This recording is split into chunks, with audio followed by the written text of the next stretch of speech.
So I'm so happy today to introduce you to a guest, one of our own doctors here at Amen Clinics. This is Dr. Darmal. Dr. Darmal is a diplomat of the American Board of Neurology and Psychiatry. He's been with us for 12 years and is a psychiatrist for over 30, but I want to just introduce you according to your bio for a second. He's completed his general psychiatry residency and child psychiatry fellowship at Albert Einstein College of Medicine in New York in 1995.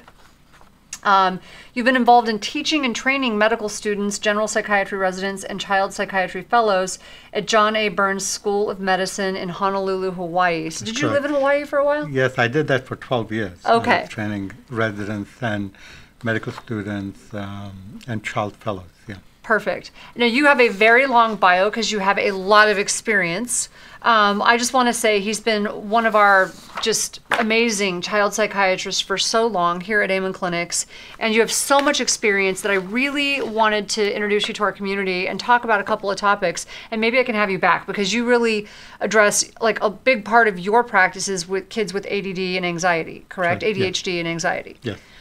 So that is a huge topic with our community, obviously.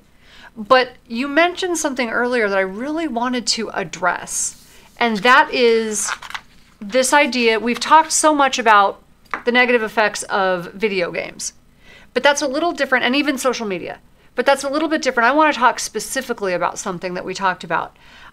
There's these kids today are spending, and I've certainly witnessed it with my daughter. I have a 14-year-old daughter and her friends. I see this happening. They're spending so much time on social media, but there is such a negative influence to some of what they are watching and that they have access to that we've never in history had that much access, unlimited access to what they see. And I want you to talk a little bit about that. I mean, I knew it was going to happen when my daughter went to junior high, but I guess I was just like, wow, it's just, we didn't deal with that when I was a kid. You know, you might have had someone getting access to a magazine, maybe a Playboy magazine or something. It was like, oh, a big deal. But now kids start junior high and they have full access to anything on the internet, and all these boys, girls, whoever, have access to pornographic sites. They have access to things on YouTube they shouldn't be watching developmentally. Let's talk for a minute about what that does. Why is this a problem developmentally for these kids and what's happening to their brain? And you said some really interesting things to me earlier, so I'm going to let you take over. Thank you. Actually, thanks for inviting me. It's a pleasure to be here. So the social media exposure to, internet, early exposure to, pornographies and all the other internet-related tools basically affects the brain development of the child. I believe when a child is born today, in early developmental stages, the child is exposed to a lot of stimulation, whether this is auditory stimulation to hearing stuff while growing, or visual stimulation, or tactile stimulation. The brain is getting stimulated earlier in life. So more than it has in the past. They're being stimulated earlier. More than it was 50 years ago or 40 years ago. And so that clearly affects the child's development. I mean, on top of nutrition, diet, diet's terrible and parenting and all those other factors, exposure to, or this premature exposure will result in premature, the kind of early exposure of the brain to these external stimuli. And this is a child who developmentally is not at the appropriate age to be exposed to these issues.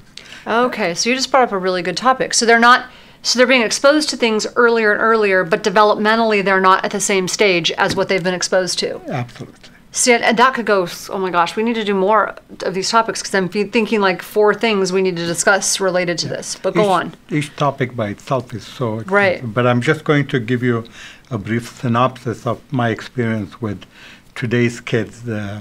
What I see is a 4 or 5-year-old is sitting in the waiting area, has the iPhone, right, and has full access to the internet or the iPad. And the only way this child will calm down is that if the parent will give them the iPhone or the iPad, so then the child kind of gets over-fixated in that one area. So as a result, what happens is that the child's brain is exposed mostly with the social media or the electronics, Right. and has very limited exposure to interpersonal relationships or interfamily relationships or even friendship, sports, all these other relationships that are important to be mastered in a very early stage of life. Right. Doesn't get mastered. So they're not spending as much time outside being physical. They're not spending as much time socializing with family and friends. I've often joked that my daughter's generation doesn't know how to pick up a telephone or look someone in the eye and shake someone's hand. It's sad, actually. But unless they are texting, they are not confident. And that's the problem. That's going to be a problem. That lack of confidence leads to anxiety, and as a coping mechanism, they choose avoidance as a And they go back to the phone. And they go back to the phone. Because now when you're interacting with the phone or the computer, there's no need, you're not going to be judged. You don't have to perform. I mean, all you have to do is just interact with a machine. Well, and to be fair to some of the parents, look, we understand how hard it is. Especially if you've got a child with a learning disability, or you've got children who are particularly difficult, ADHD, or whatever's going on with your kid. We get it. Sometimes kids are screaming and you're in a restaurant, or you get in the habit of, oh, that worked, so I'm going to do it again. And so pretty soon it's like, okay, this keeps my kid calm. And so as opposed to us learning earlier that maybe we need to find different coping mechanisms, I think a lot of us as parents, when our kids are young, don't realize that we're actually doing this. We would never do it intentionally, to rob them of that developmental process. Yeah, absolutely. And this is where moderation comes into play. Is that if, a child spends an hour or two, my formula is an hour during weekdays and maybe maximum of 2 hours during holidays or weekends of exposure to internet or electronics, that may be not that bad. Right. But once you see a child spending 5-6 hours a day on a school day with the electronics, whether if it's watching TV or internet or whatever it may be, that really will affect the child's brain development, mainly because the child is not participating in tasks that are needed for their brain development. For their development. What about things like addiction to pornography? Is that a big problem because kids are now exposed so much younger and so often? Yes. So the child's brain at an earlier stage, especially pre-adolescent stage, is the brain is not fully developed.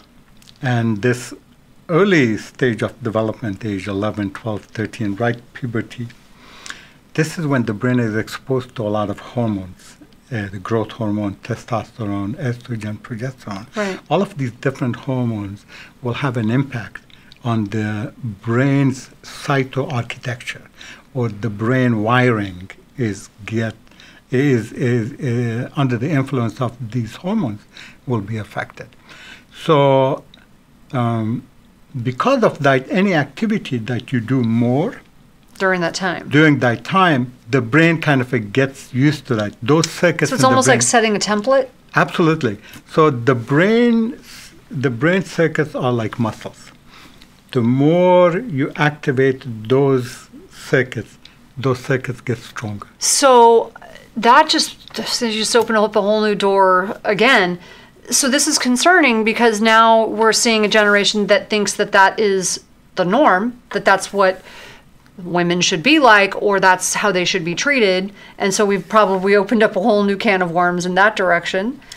Or the violence that they see on the internet, that becomes the norm and what we should be able, that's what life is like and how we behave. Yeah. And like you said, they're not developmentally at the same place that they are for the things they're witnessing. I'm thinking that might even have an effect on some of the violence we're seeing. I don't remember seeing this kind of what we see today with kids going in and, the school shootings or the at least the level of suicide that we see today. I don't remember seeing it that badly when I was a kid. Yeah, It happened, but it was rare. It was a big deal when it happened. Now it's almost like we're just hearing so much about it, and you got to wonder what's happening. Why is it happening? Yeah. So clearly there's a contagious effect from all of this, exposure to violent games, hours and hours of competing and trying to... Right. And I know it's complex. I know it's a lot of things, but it just makes me wonder. But if I give you a very simple example, it would be like a child who is growing in a war zone back in the Middle East, who is being exposed to bombing every day and fighting and shooting every day. Eventually, the kid becomes very neutral, to all of these. Yeah, it doesn't affect them. So it won't have any impact. And that's what's happening in today's society, is that if you go and shoot a group of people, it basically is not affecting them to that significant degree. I mean, morally, from a moral development. But on top of that, when a brain doesn't get exposed to all these areas of the brain development, which is the emotional development of the brain, the moral development of the brain, the social and even physical development of the brain, because I always tell my patients is that get your kids addicted to cardio, aerobic exercise, to running. Dance, karate, something. Yes, because that will definitely affect the brain circuitry. It definitely will affect the brain development, not just by, blood flow increases, you kind of increase more neurotransmitters, the cerebellum gets activated a lot more. And that's where the physical development of the brain happens. That's when it occurs. After age 18 or 19, when the brain development is almost complete, you don't get that opportunity. That opportunity or that window is only available from age 11 to 16, 17. Wow. That's a very crucial time to expose the brain to all of these different areas of development. That's really important. So age 11 to 16 is critical for physical development. So get your kids out doing something physical, less time on the video. So it's not just about, your kids are spending too much time on video games. It's that they're not developing in other areas if they're spending that much time on that. That's it. Really important. So I have so many more questions. I think we're going to have to do, from this one topic, we're going to have to do probably 3 or 4 more videos. No problem. Because we've just got, violence to sexual aggression to ADHD to, I just have so many questions now. It's like the more I learn, the less I know. so maybe we can have you back. This is an area that I believe the society is not really fully aware. And we're not prepared. And we are not prepared to deal with it. Right. And, not too many experts are talking about this area.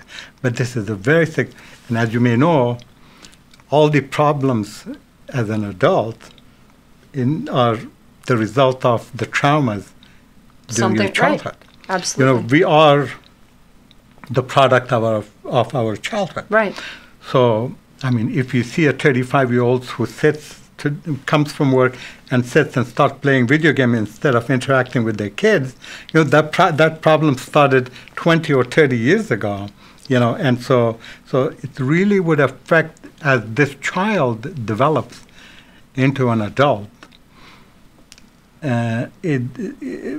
From a psychological point of view, from an emotional point of view, even morally, you'll be a different person. I love this. This was actually really helpful, at least to me. Hopefully it was helpful to you. And like I said, I have a lot more questions, so maybe we can have you back when you have some time. Sure. Dr. Darmal is very busy in our clinics, so I'm really fortunate. We are blessed that you were able to take some time to join me today. Anytime. And you can be reached, if you have questions about anything like this, Dr. Darmal is at our Costa Mesa clinic here in Southern California.